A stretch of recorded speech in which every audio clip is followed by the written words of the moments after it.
Welcome to the CoLab FXBG Podcast. We are here broadcasting from CoLab FXBG here in South Point, Cosmos Corner area.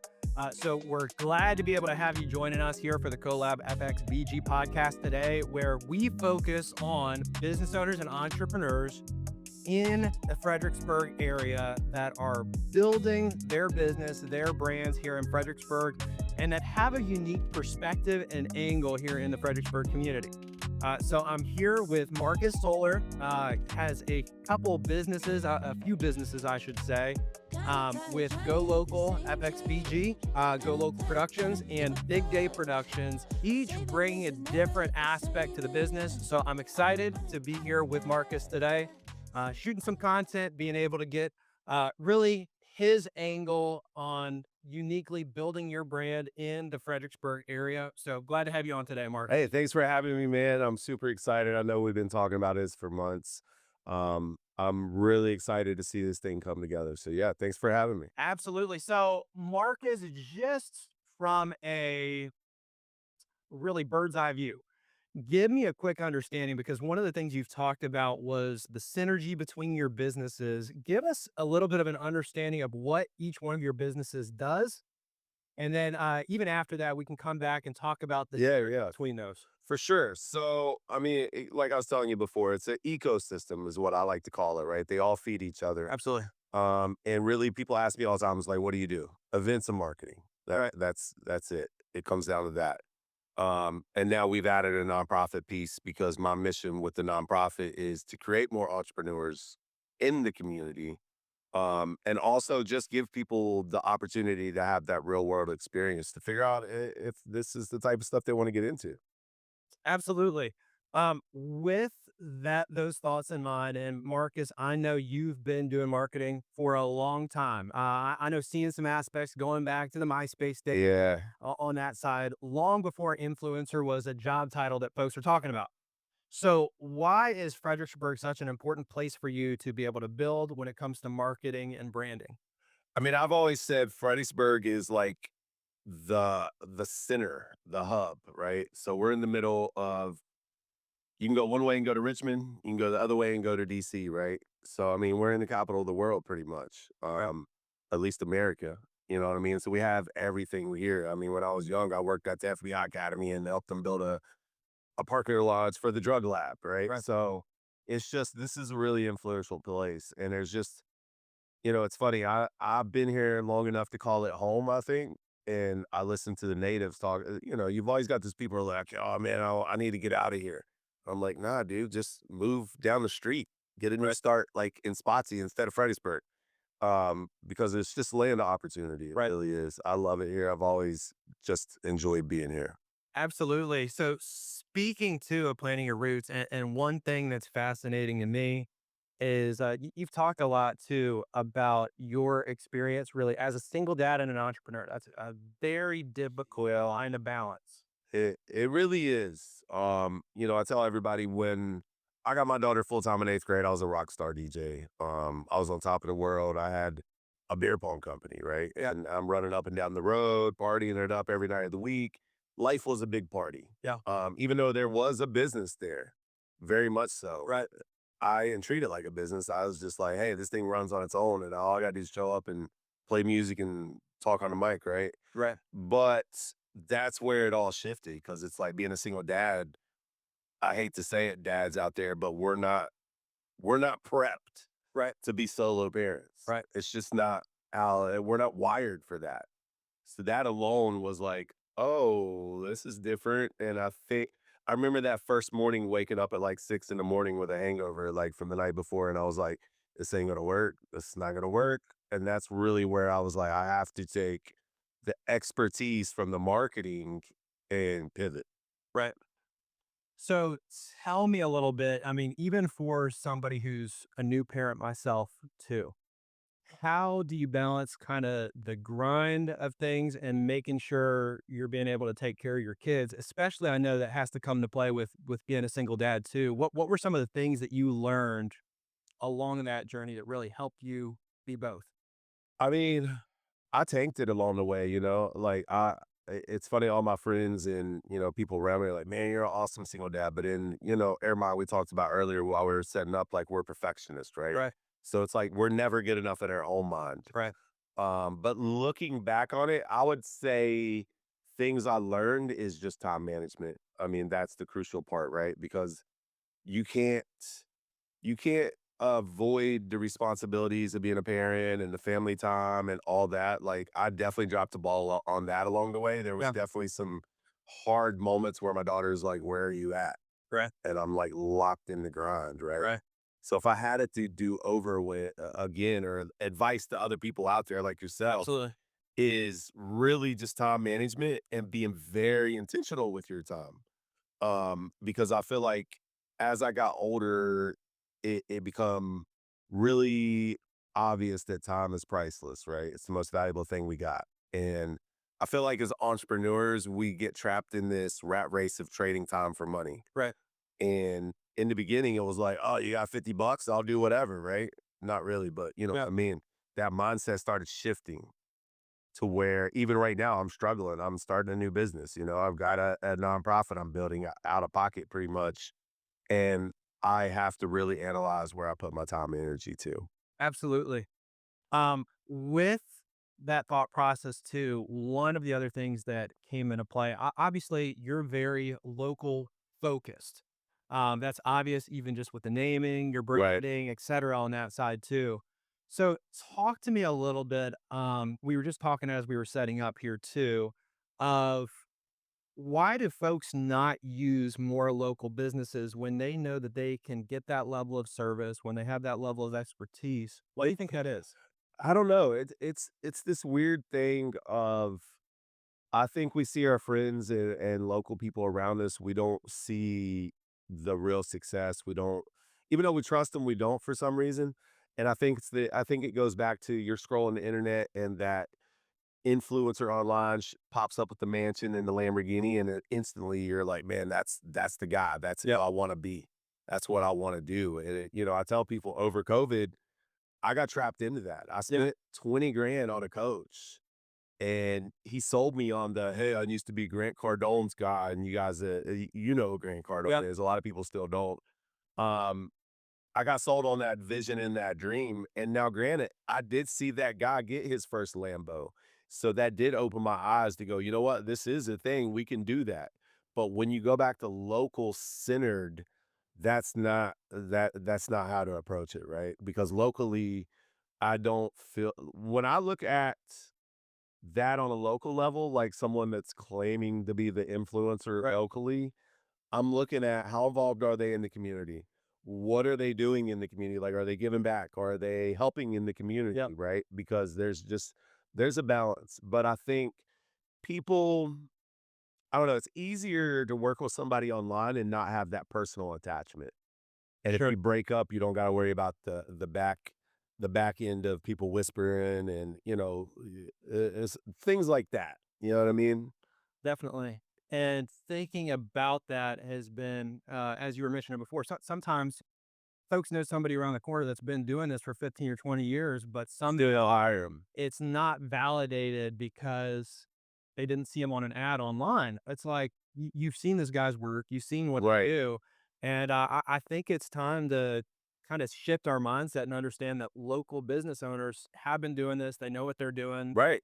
You see their product. Yeah. And we live in the community. Absolutely. So I think that's the most important part is like when I work with people online, because I still have clients that are worldwide. Like I've got people up in New York, I've got people all over the place, and I've worked with people.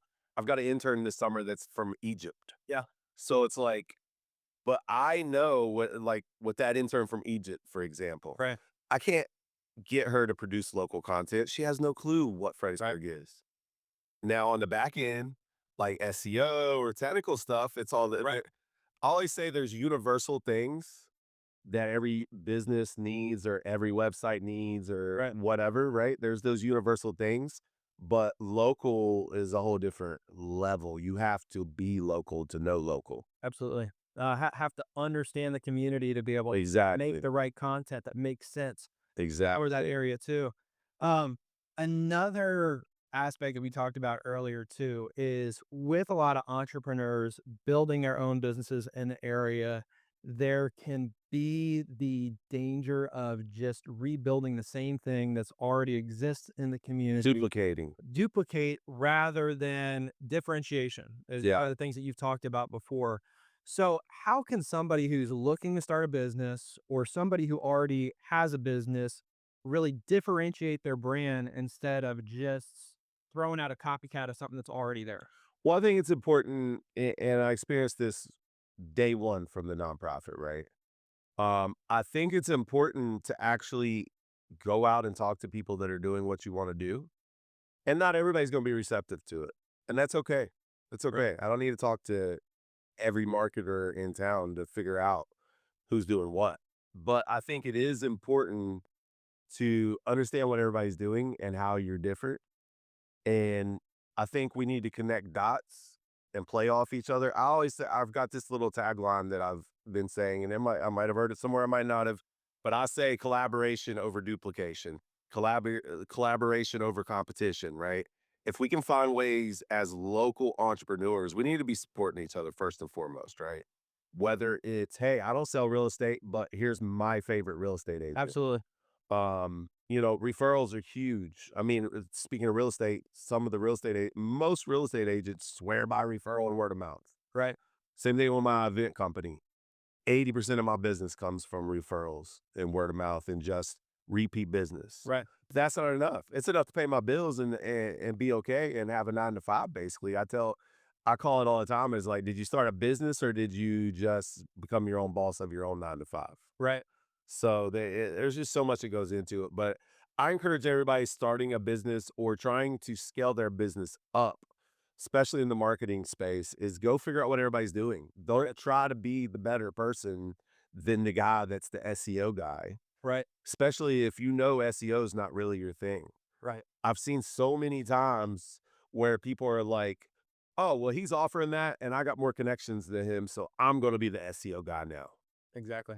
And then on the flip side, business owners in the community need to stop hiring just any blow Joe guy that their buddy Bob said is a good guy. Right. You know what I mean? He might be a great guy. Right. Guarantee you, plumber John is a great guy. But is he a new construction plumber or is he the guy that comes in and fixes things? Exactly. You know what I mean? And that goes into kind of the next question that I had prepared on this side too. We talk about when it comes to sales and being an entrepreneur, we talk about the discovery phase, but ironically enough, a lot of business owners don't go through the same discovery No. phase when they're vetting who they're getting services from as well too. Yes. So how can local business owners be more savvy with making sure that they're paying or choosing the right person, even as you're choosing local business owners? Right. I think first of all, the biggest thing I see with business owners in general during my discovery phases is that a lot of times they don't even know what the real problem is, right? Right. So they just get caught up on whatever the fad is, right? Like right now, video is huge, obviously. So Right. everybody's like, oh, I can just start on a video and then go viral. No, you can't. No, you Yep. can't. Or they go viral for some silly thing that has nothing to do with their business. Right. And I'm like, okay, so you went viral on that video about your cool truck, but what does that got to do with your business? Right. So I encourage everybody, first of all, really sit down and analyze your business. Um, Find out the struggles and the pain points. Come to the meeting with that ahead of time, but also go a little bit deeper and ask the right questions. We should both be doing an interview. Right. We should discover each other. It should be a discovery session of each other, right?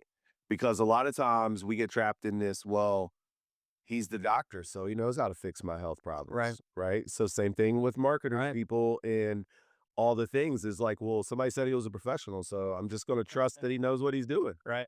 Does he though? For sure.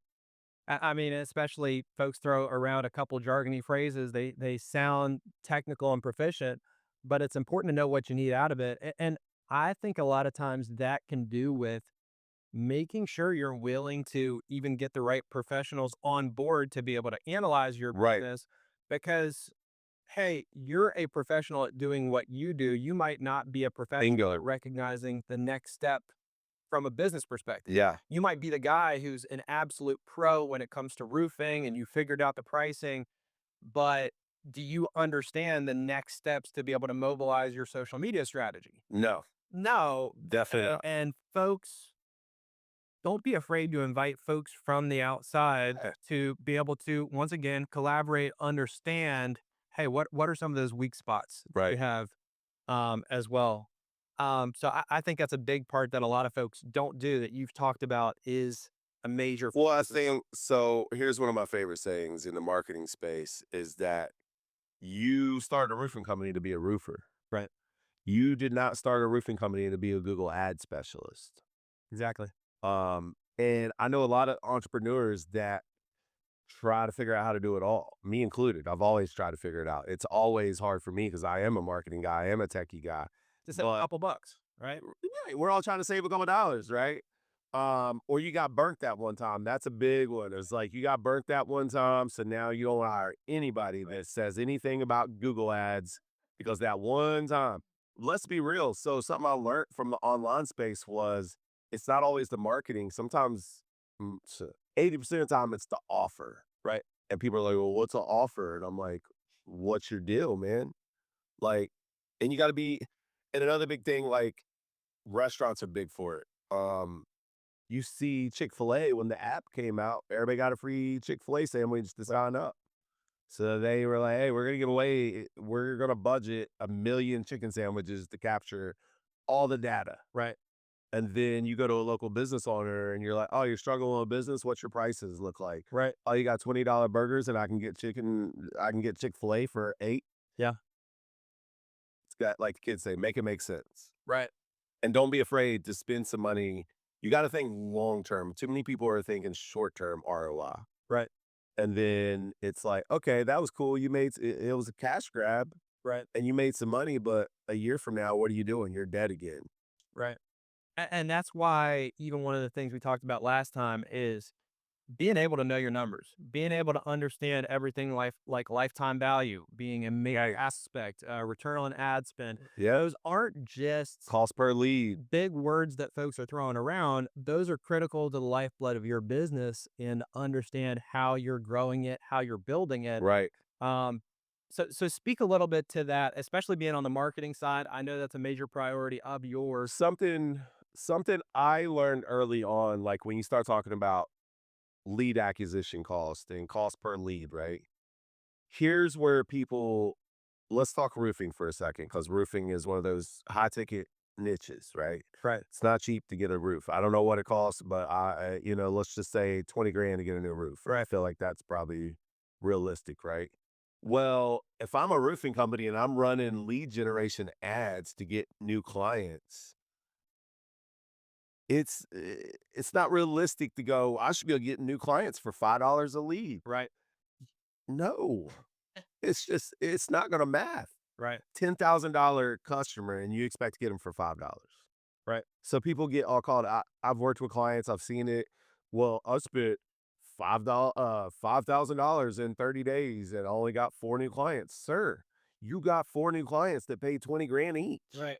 And you spent 5 grand for that? Right. And you're upset about that? Right. Like, what in the world?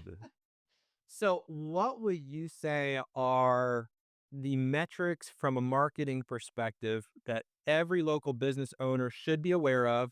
And do this for me, and we can always come back and revisit these. But give me a brief definition of both and of each one of those and what they signal about your business. Right, right. Well, I think it goes back to first you need to understand what the lifetime value of a client is. Going off of that roofer example, you're only going to serve them once, probably. If you get them twice, you're young. You're the 25-year-old roofing company that just started. Right. But there's the referral aspect. So you got to be able to go deep and go, all right, if a customer's worth 20 grand to me and he refers 3 more to me, now that lifetime value just extended, right? Absolutely. So we need to figure out what the lead's worth, how much okay, let's just say how much are we willing to pay for that customer Right.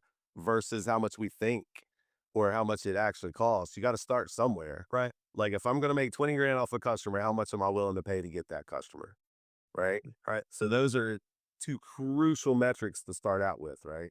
But then it goes deeper. How much is your budget to get there? Right. Because we can do all that on the front and then I go, all right, Mr. Business Owner, we're probably going to need to spend about 5 grand a month. But that's normally how the convos go. But that's the thing is, and then those same customers come back to me 3 years later and like, all right, man, I got ripped off by some guys online and you were right. But then they still want to lowball the marketing guy because they wasted all the money trying to figure it out. Right. So then there's all that too. So, I mean, it's crazy. By not doing your vetting, sometimes you're doubling or tripling your price. Oh, yeah, you're costing way more because now you're either gonna, A, get afraid to even hire anybody anymore, and you're gonna try to figure it out yourself. And while you were on YouTube University studying Google Ads, you lost 4 jobs. Right. You know what I mean? So, I mean, there's just so many at the end of the day, it goes back to do what you're good at and pay somebody else to do the things you're not good at. Right. So, what are obviously both being in the content creation game and having a major part in marketing, just by nature of some of your businesses, there's a lot of opportunity for you to be able to utilize and integrate AI. Where do you see the balance of making sure to be able to utilize it effectively and efficiently while not losing the personality that Right, comes along right, with right. being a local brand? Well, I think there you gotta have a mix of real content versus AI content, right? That's where you start because I'm really good at making AI. Yeah. And if I didn't tell you what designs are AI versus Canva or Photoshop or whatever, you probably wouldn't know. Right. Um, and then people get caught up in these trends and all the AI flyers look the same. First and foremost, if you see something you like really good, you should prompt AI to go, "Hey, I like this, but put it in my style." Right. You know what I mean? You got to be unique. Um, and something I'm going to start doing some classes on is AI is not that hard anymore. It's Yeah. really not. If you listen to me talk to my AI, you would be like, "Wow, he talks to it like a real person." Right. Yeah, because we're programming it, so it's only as smart as you are. So you can't go tell AI to teach you how to run Google Ads if you don't know anything about Google Ads. Right. It's going to just give you the bare minimum. But back to your question is like finding that balance. And again, it depends on who your customer is. Right. But I think local, we're all striving to feel more local and not corporate. Right. You know what I mean? So I feel like really for the most part, perfect example this morning, I'm talking to my admin on the way over here. And I was like, you know what? Don't worry about content for big day productions. We don't want that all that AI stuff, even though I've done some of it. Yeah. It's not needed. I get enough referrals. I get enough Right. repeat business. Let's focus on more real content, like recaps of events and things like that. People struggle though, dude. We got iPhones. Yeah. Just snap pictures Right. all day, every day. Snap pictures. I pay the $20 a month for Apple storage because I don't want to delete my content. And that's so critical is understanding. I will say this. I think a lot of it is folks want to utilize this new skill and this new resource with AI, but they don't want to take the effort to understand how to use it Gotta understand. effectively and efficiently, Yes. and where the place is for that. Right? That Yep. there's a place where, hey, there's the uncanny valley of things, right? Where you got to avoid and different things. The other shiny object. But it's really realizing and recognizing, like you said, I can be an expert on a certain given number of things. Maybe there's aspects where it makes sense to be able to add this aspect or that aspect onto my business. But to understand that there's still a place and there's still a resource to be able to make sure you're bringing a human element. There's aspects that AI doesn't understand. Um, but part of it too is you got to feed it. That doesn't just mean because you give a single lazy prompt that you're going to go forward and get anything that's valuable. Period. But if it has the right information to work with, it can be a valuable Oh, tool yeah, for sure. when you're coming out the other side, utilizing it in the effective and efficient way. Right. Well, I think you hit it. It goes back to programming. You have to feed it your whole story. I've spent the last year feeding AI my whole story, my journey, my what I want, what I've done, it's almost like sitting and talking to a doctor, right? Right. I call the discovery, like I learned from my coach, the online guru with the Lamborghini. The one thing that stuck, well, there was a lot of things, but one of the biggest things that stuck with me is that you go to a doctor and you sit down and he asks you what's wrong and you tell him what's wrong and he evaluates and he takes notes and he's just figuring out what's going on, right?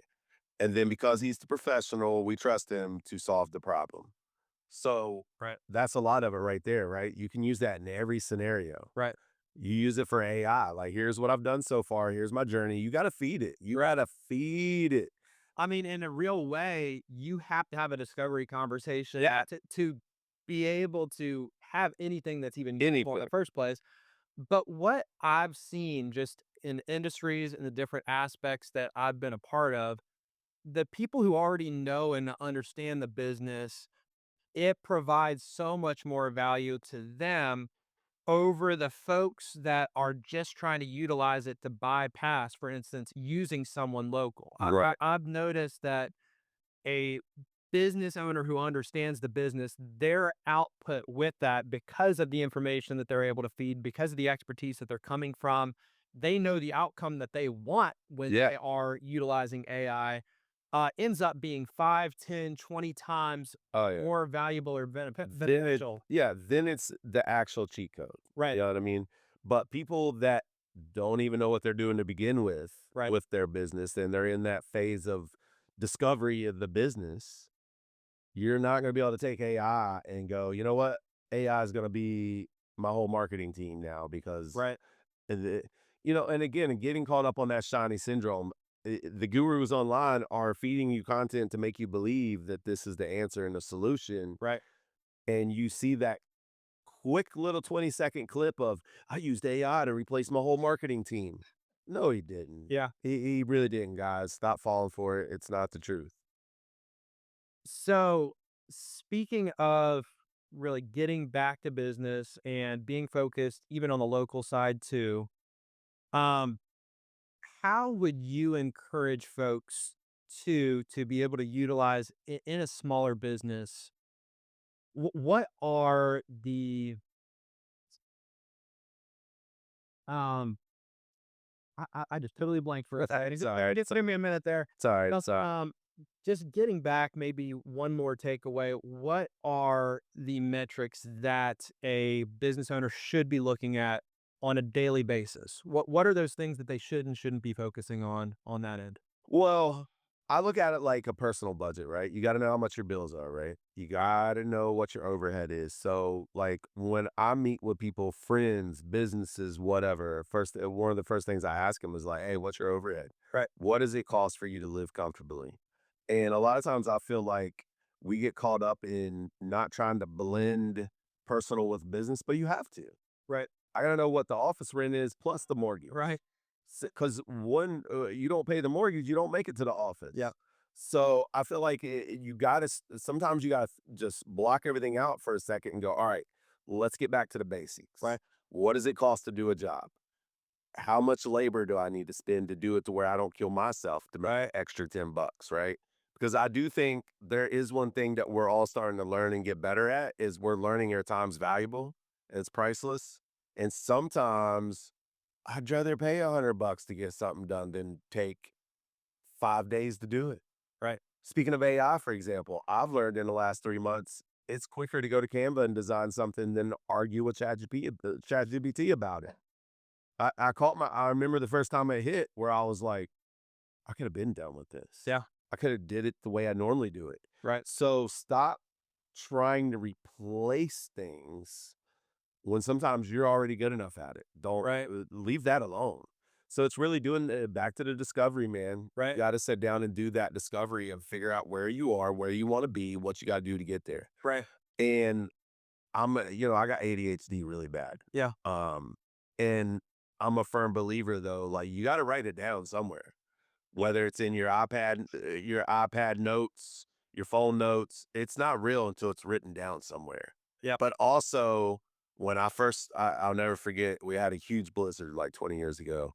I don't remember how long ago it was, but it's been a long time. Somebody was like, you got to get a whiteboard and start writing down your thoughts and your visions. Well, we were trapped in a house for a week and I wrote down like the whole master plan and then I had no idea how to execute it. So you got to be realistic too, Right.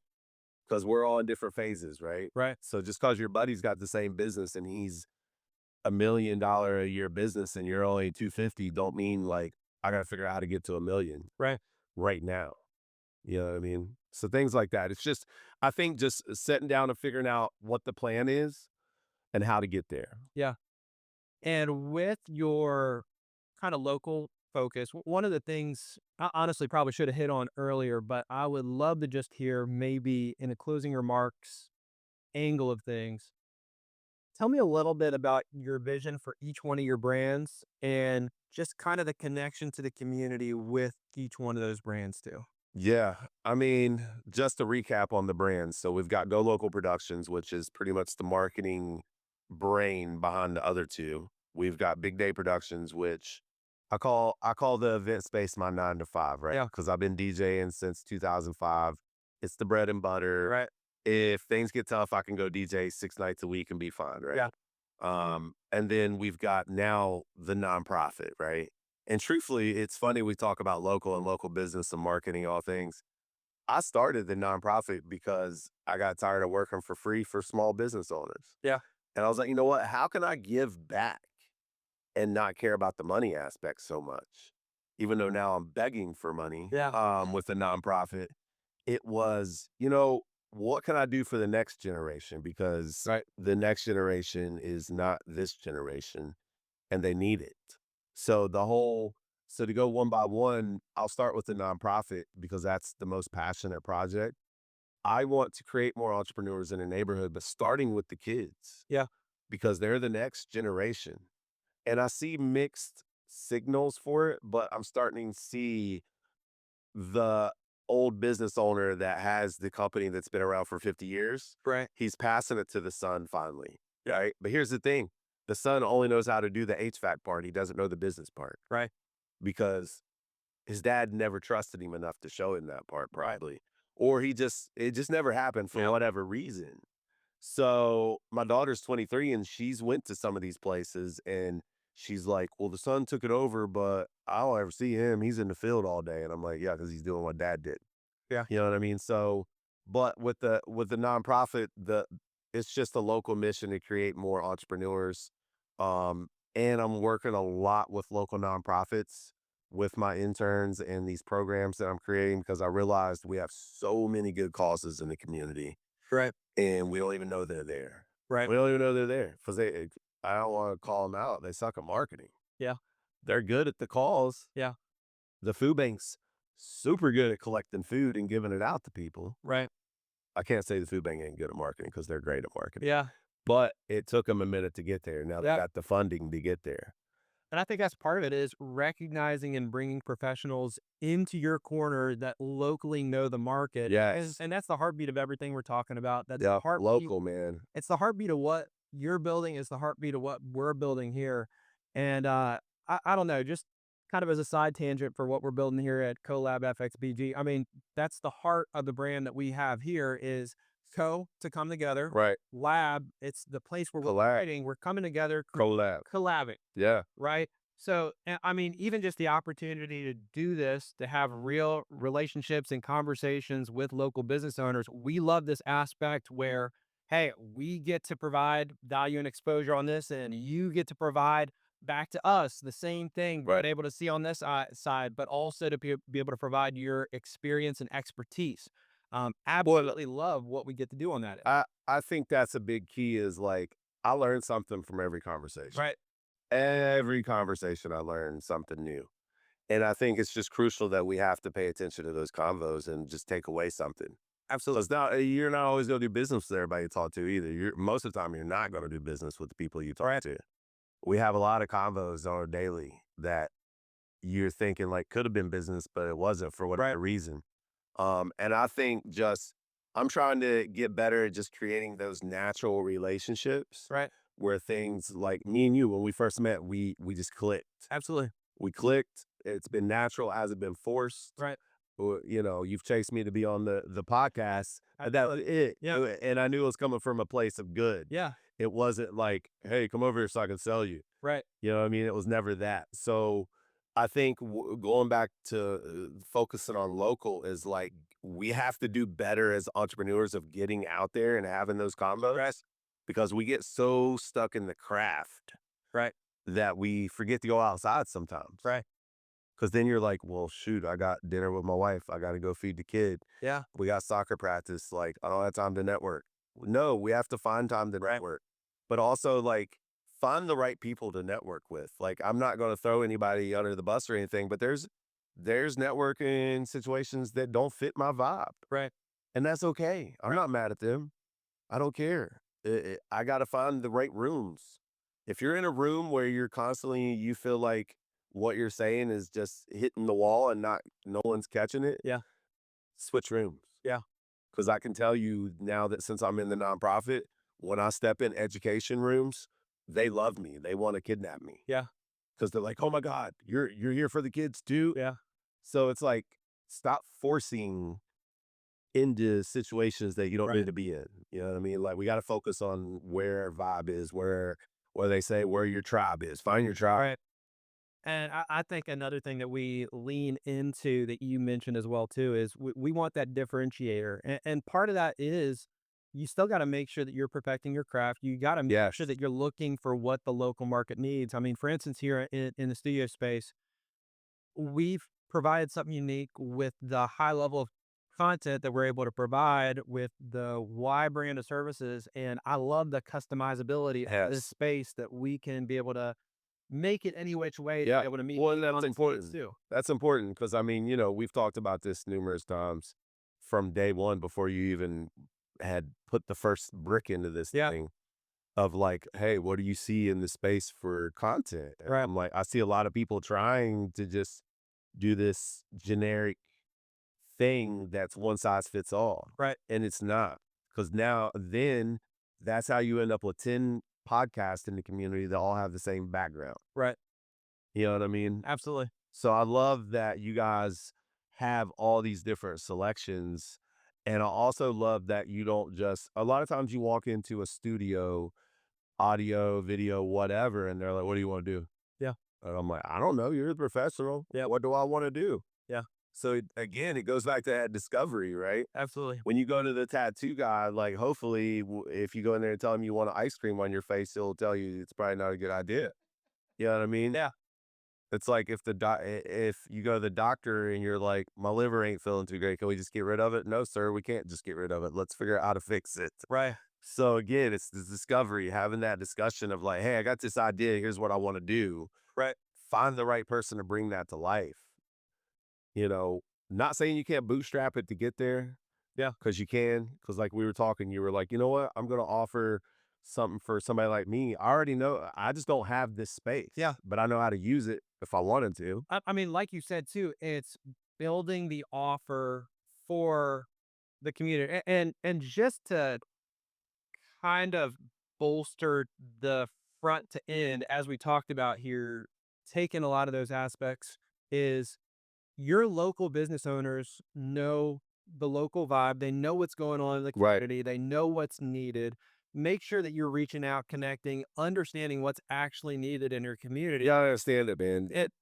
And just as you were saying too, as you're building with your local community, you got to build your offer around that. It's not, hey, I have a studio space and I'm just going to charge this. It's no, what actually makes sense? What do folks who are going to be able to utilize this space need, and making sure we're building offers that we have a tendency to look at it from our perspective, but we really got to make sure we're looking at it. Absolutely. Absolutely. You got to understand the market.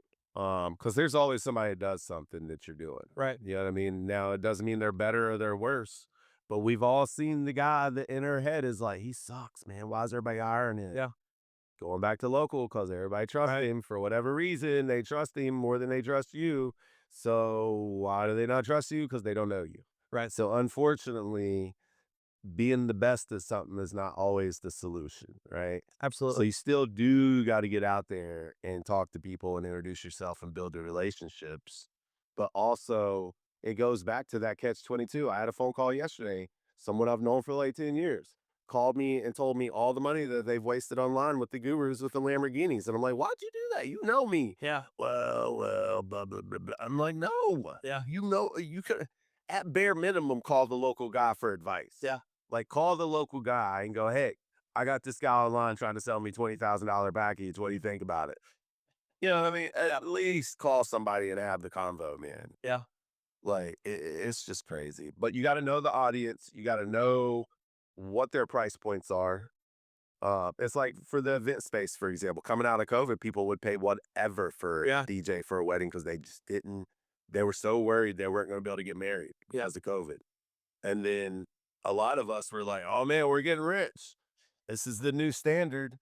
Um, After COVID wore off, it was like, "No, we're back to normal now." Yeah. You know what I mean? It's just knowing how to talk and knowing your business because my closing rate on the event space is pretty high. You Yeah. call me, like, I'm gonna tell you things, and it's gonna let you know, like, all right, this guy knows more than the wedding planner knows. Right. What are your ideal connections? With CoLab, we want to help and encourage people to collaborate, obviously, with you and with your brands. Yeah, Tell me a little bit on the production, the media, the marketing side. Obviously, when you're talking also about being able to DJ, the big day production side of things, who are the ideal clients? yeah, Who are the ideal folks that you'd like to get connected with? Maybe both students right. and sponsors for the nonprofit. I mean, yeah, there's a lot of different aspects. We'll start with the fun job, the DJ job. I want to work with clients that want to have fun. Yeah. I joke all the time. I'm like, hey, I'm bringing the club DJ vibe to your wedding. Yeah. Like, you're gonna feel like you were at the club in the city. Yeah. It's gonna be an experience. I got a joke. I'm like, hopefully you'll never get married again. Hopefully it's the first and the last time. And I want every time your anniversary comes around and you have that little celebration, I want people to be like, man, you remember that DJ at the party Yeah. at your wedding? Oh my God, I had the best time ever. Yeah. I want grandma to wake up the next morning like, woof, that was a party. That's always been my vision for the event side of things is like, let's have fun with it, Yeah. right? When it comes to marketing, I like consulting. Yeah. I don't want to do it all. I want to sit down with you and figure out a plan of action and be like your contractor almost, like for a house. Right. Like, hey, there are these few little things that I enjoy doing. Like I enjoy building custom CRMs. I build, custom solutions. I'm not the guy that's going to give you this silly platform and be like, it's 300 a month and there's a bunch of templates in there. Figure it out. And if you need help, there's a support button because it's not really my platform anyway. So I don't want to do that. I don't want to. I've never been. I always joke and say I'm not good at sales because I don't want to sell you something you don't need. Right. Why would I want to sell you something that I know you're not going to use? Right. So you can yell at me later and be like, Mark, I didn't even need that, dude. Yeah. So just finding out, so the ideal marketing client for me is someone that's in like that middle ground of like, I know I need more and I know I want to scale up with marketing and all the things, but I need to sit down with somebody and figure out what looks good for that because I love the problem solving side of that. Yeah. I love having those convos of like, ooh, I got the perfect thing for you. Yeah. I got a marketing campaign that's gonna work because I'm a template guy. Yeah. And I've got universal things in my bag of tricks that I'm like, this will work for any type of business. Right. And I've proved it over and over and over again. Like I'll throw one out there, ninja trick. The giveaway campaigns we see online. Yeah. Stop doing share with your friends and tag your mom and your sister. It doesn't work. Yeah. You just gave if you're running ads, you just gave Facebook, you just fed the team in that department lunch that day. Yeah. Because you cannot, it's a data game. Yeah. Facebook, Amazon, they're all data companies. Yeah. You know what I mean? So it's like we need to be building a customer list. If you're a restaurant owner and you're slow on Tuesday, think about if you had 5,000 people on a list that you could be like, hey guys, tacos are half off today just because. Yeah. How many people are going to actually show up for that? A Absolutely. lot. So That's the customer. That's the marketing side. On the nonprofit side, finding kids that want to learn is not as hard as I thought it would be. So Yep. that part's easy. We've tapped in. We've partnered with Stafford County. We've partnered with Spotsy. Like every time I talk to an education person, they're like trying to kidnap me. Yeah. So I told them the other day, I was like, I mean, I could just be a teacher, but I only want to teach marketing. Yeah. I don't want to teach anything else. So really mentors, people like you. Yeah. I need business owners in the community that see the value in the next generation Right. that will come and talk to these kids. You know, and I know as entrepreneurs we're busy and it's like, Mark, I don't have time to come teach a whole session Yeah. on roofing. I'm like, dude, I don't need you to do that. Yeah. I just need you to give me 20 minutes, give these kids 20 minutes Right. and tell them your journey. Yeah. Because everybody loves to hear the story. Right. People want to hear the story more than they want to hear the success. Right. We want to hear, like, think of celebrities, right? Never have you watched the celebrity story. Never does the story start out with, and he woke up and had a record deal. It never starts out that way. Yeah. You know what I mean? Because we wouldn't watch it. Yeah. The whole catch of Eminem was he came from the trailer park and mom's spaghetti and all the things, right? So it's like they want to hear the story. So on the nonprofit side, of course, we need money. Always. Right. Feel free to send all the money. I joke. You can send Bitcoin, you can send money, whatever. Right. But volunteering is the biggest thing. And not just my nonprofit. I encourage people to find a cause they're passionate about Yeah. and go volunteer their time. And if you got the money, send them a fat check every quarter. Right. You know what I mean? But time is really what they need. We need the volunteers. Absolutely. So, yeah. What's the best way that folks can get connected with each one of your brands and Yep. to be able to get involved, for instance, with specifically Go Local? Yeah, we'll start with that one. So go local FXBG.org. It's your nonprofit.org. We are going to build a community hub over there. And at first I was going to do another generic business directory, and I was like, nah, that's not enough. Yeah. So now it's going to be more community based. We're going to have that resource. I want a resource hub where someone that just went through a hard situation, is homeless and hungry and don't have clothes, to be able to go to that website and find everything they need all in one swoop. Because we struggle to have all the resources in one place. Right. You got to go to 10 websites to find the answer. Right. So that's something like Amazon's done really good at. You search on Amazon, you're going to find what you're looking Right. for. So I want to create that. But go local FXBG.org. We also do trivia for a cause events tonight over at Buffalo Mo's in Stafford. Wednesdays at Brock, 6 to 8, both spaces. We spotlight nonprofits. Yeah. Every week, we bring in a different nonprofit. We spotlight them. We let them do a 50-50 raffle. We let them come up and tell a quick little elevator pitch of what they do, where they come from, and what they're looking for. Yeah. So if you're looking for something to support, come support something. Absolutely. And we're very active on social media. There's an ad out for all that. I'm a big firm believer word of mouth is not enough. Yeah. You have to invest in the marketing. So that's the nonprofit. Go Local Productions, like I said, that's you need help with your business, let's have a combo. I'm always down to sit down and talk somebody's head off about marketing. Right. Anytime you want to sit down and hear, just pick a topic. We'll sit down and talk for hours. Right. Big day productions, of course, anybody wanting to get married, having an event. I mean, I do it all. I joke. I'm like, hey, we can do a divorce party. We can do the birthday party. We can do the wedding. We can, whatever. We're there. You know what I mean? So yeah, that's the ecosystem, and they all just support each other. Playing off all that, something I didn't play into because I got scatterbrained. I seen a squirrel out the window. Um, is that my vision is to have a creative center. Yeah. Where you walk in and every aspect of creativity is at your fingertips. Yeah. So think the library, but like I walk in, you guys are over in the corner with the podcast and the video. And I don't want to run it all because I can barely run what I got. So I want that collaborative creative center where you walk in and it's like, what do you want to do today? Yeah. Oh, I need to make some video. All right. Go see Andrew over in the corner. He's got you. Yeah. You know what I mean? So that's the type of thing that I want to build. And then upstairs, we want to have the community center party space, man, where it's like, oh yeah, I'm getting married next month. Well, come on, let's go upstairs real quick. I'll show you around. Right.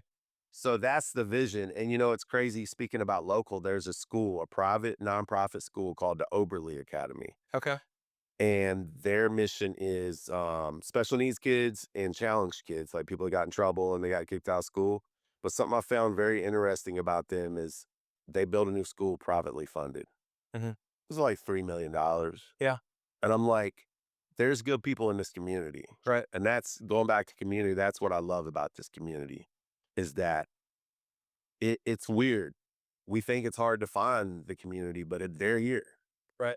They're here. You just got to I think you just got to lead with true intention and then be real about what you want, and you'll find the right people to support it. Absolutely. Great thoughts as always, Marcus. And I know we had our initial conversation. We sat down, chatted, and wish we would have turned the cameras on the first time too for Hey, everything great that came out of that first. hey, man, But there's always room for more. I tell you too, Marcus, his heart and passion obviously comes through of having a heart for the community, being passionate about seeing businesses grow. He's Yes, passionate about that part. marketing, and he bleeds it. Man, reach out to Marcus to be able to help take the next step with your business when it comes to the marketing, when it comes to, hey, maybe I need somebody to come in and diagnose, like you said, on the diagnose side, see what I need to take. And keep in mind too, if we can help you on this side with CoLab FXBG, obviously you can find us on all the socials, etc. If we can help you step up your media and your content creation game, we're here. We're ready to assist. And by the way, we are looking for other business owners and content creators to collab with, just like this too, where we have the opportunity to provide you with a free podcast that you can be able to utilize for your own needs, to be able to use for your own content. But we want to bring unique perspective and value to the Fredericksburg community.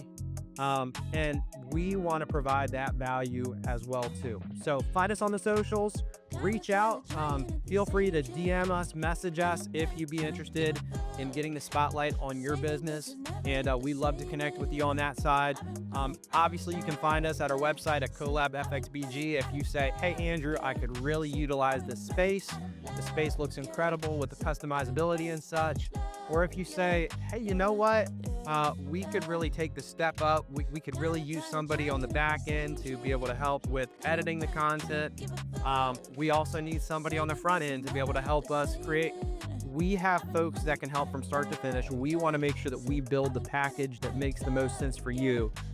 We want to share this incredible space with you, and we want to see your business, your brand grow as well. So thank you so much for joining us today. We're looking forward to next time on the CoLab FXBG podcast, highlighting more business owners and content creators with unique perspective here in the Fredericksburg area.